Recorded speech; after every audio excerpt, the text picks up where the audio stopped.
इल्म। कुरान कहता है कि किसी के मजहब को अगर तुम बुरा कहोगे वो दूसरी तरफ से तुम्हें बुरा कहेंगे।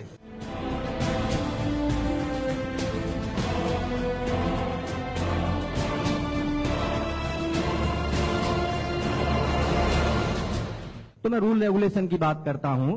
आपका रूल रेगुलेशन कुरान के हिसाब से है, मैं समझता हूं, और किसी के हिसाब से नहीं होगा, है ना। कुरान का सूरा अन्निसा आयत संख्या 101, मौलवी जी ध्यान दीजिएगा। इनल काफिरीन कानू लकुम अदुव्वा मुबीना, इसका हिंदी में अर्थ होता है कि बेशक ये काफिर तुम्हारे खुले दुश्मन है।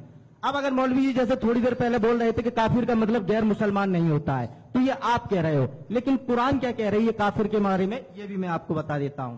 कुरान का सूरा अल बकर आयत संख्या 98, मन कान अदुव्वा लिल्लाहि व मलाइकतिही व रसूलिही व जिब्रील व मीकाल फ इन्नल्लाह अदुव्वा लिल काफिरीन। जो अल्लाह को ना माने, अल्लाह के रसूल को ना माने, 4 रसूल हुए हैं, दाऊद, ईसा, मूसा, मोहम्मद। जो जिब्रील और मिकाल को ना माने वो काफिर है। यहां इतने लोग बैठे हैं, बताओ कितने लोग जिब्राइल मिकाल को मानते हैं। यहां कोई राम को मानता है, कोई परशुराम को, कोई कृष्ण को मान रहा है, कोई बुद्ध को, कोई महावीर को। ये सारे के सारे काफिर हैं। और काफिरों के संबंध में कुरान आगे भी कहती है, कुरान का सूरा तौबा आयत संख्या 5, फैजन सलखल असरुल हुरुम फक्तुल मुशरिकीना है सुवयतुमुहुम, अर्थात रमजान के पवित्र महीने बीत जाने पर मुशरिकों को जहां पाओ वहां कत्ल कर दो। समय को देखते हुए मैं इतनी बताऊंगा। आप पूछे ना, एक पूछे, इतने तो इनको भी याद नहीं होगी। एक मिनट,